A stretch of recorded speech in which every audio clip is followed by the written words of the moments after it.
Yo, what is up? How you guys doing today? So I have another Unturned update for you guys, and that is 3.17.8.0. And in this update, there's a lot of additions, improvements, tweaks, and fixes.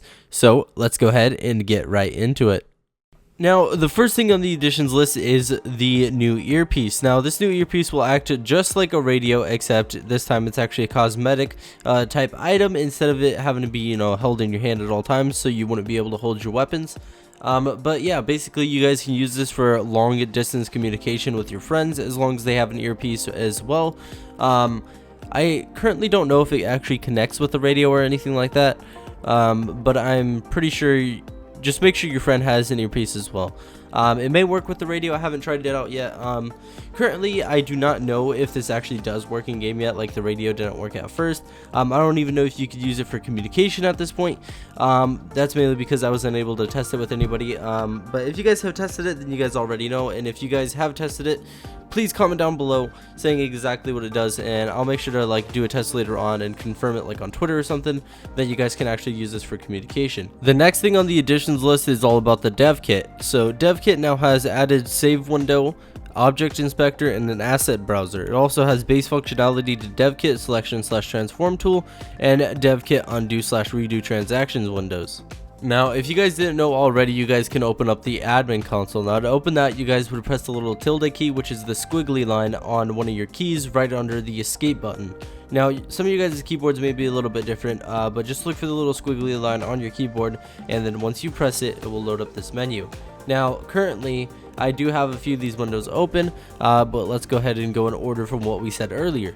So what I said earlier was now that you guys can actually save your containers, or basically a save window, which is right here. It's DevKit save container. You click on this, it'll open this, and it will save whatever you guys are working on. Now currently I'm not working on anything, so it's not showing up. Now there is also the new DevKit object inspector, which it should be over here in Windows.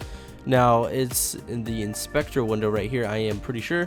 So you click on this, which I already had open right over here, and it will show everything on here, all the values and whatever you guys are working on as well. Of course, I'm not working on anything, so it's not going to be showing up. Now the next thing is the asset browser as well. If you guys click over here, which should be over here in the Windows as well, and down here it should be asset browser. If you guys click on this, it shows all the assets for the game. And basically you guys don't have to be going searching through all the unturned folders within your guys C drive or anything like that just to find all these and edit them. You guys can actually do it within the game now, and it gives you all the ones that you're allowed to edit and all that stuff like that.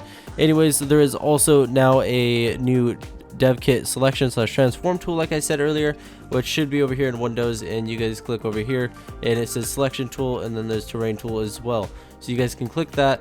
It doesn't have anything loaded up because I'm not working on anything as well. Like I said, I also have it open over here as well, but you guys can click over here on the little selection tool as well. Nothing is showing up. Like I said, not working on anything.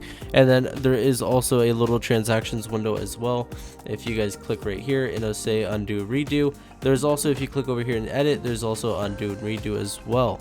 Now the last thing on the additions list is added per server instance map/bundles folder for limited server hosts. Now moving on to the improvements, tweaks, and fixes. For the improvements, we have updated to Unity 5.5.0 F3, which Unity updating means a lot more features, also means some optimization in the game as well. But yeah, let's go ahead and move on to the tweaks as well. For the tweaks, we have a tweak to BattlEye ban alerts to actually show in chat.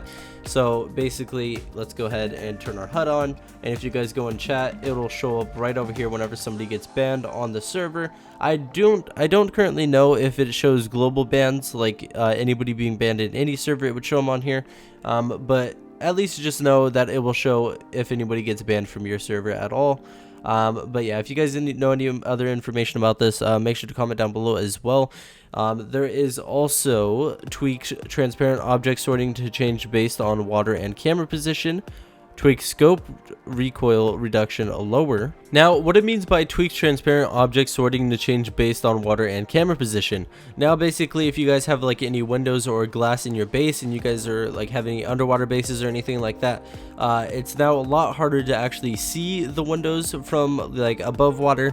You have to have a certain camera position to be able to, and you have to be a certain distance away to actually see the windows on the base, instead of being you know, on the other side of the map, you guys are looking into the water, and then you guys can see a base like right over there, like across the map, and you know, it's like easy to find and all that.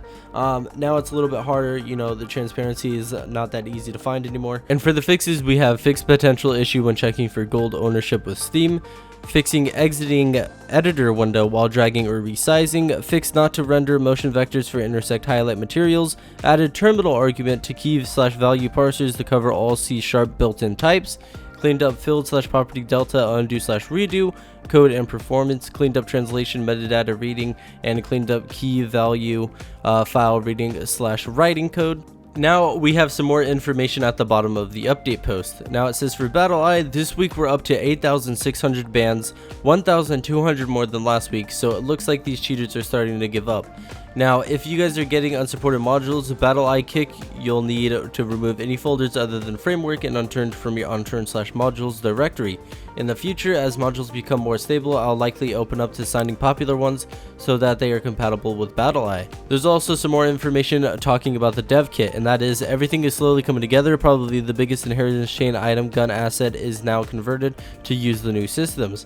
So you guys can modify/create guns in the inspector without going through the files. However, it's unpolished, messy looking, and not very easy yet. The plan is also to make specific tools for some types, for example a dialogue tree, and in parentheses they wrote, "Wish I had that when working on the Liberator." The Ace is the only item currently using the new format, so any bugs with it are probably down to a conversion issue. I'd suggest checking the tool out, but don't rely on it yet. Unturned will load the new .asset files over the .dat files, but your existing .dat files are preserved, so if conversion goes wrong, you can delete the generated .asset file. I'm very pleased to see the improvements between the old and new selection/transform tool so far. I feel like it shows I've learned a lot along the way. The old one's a bunch of hacks to apply to the transformations, whereas the new one probably does the math.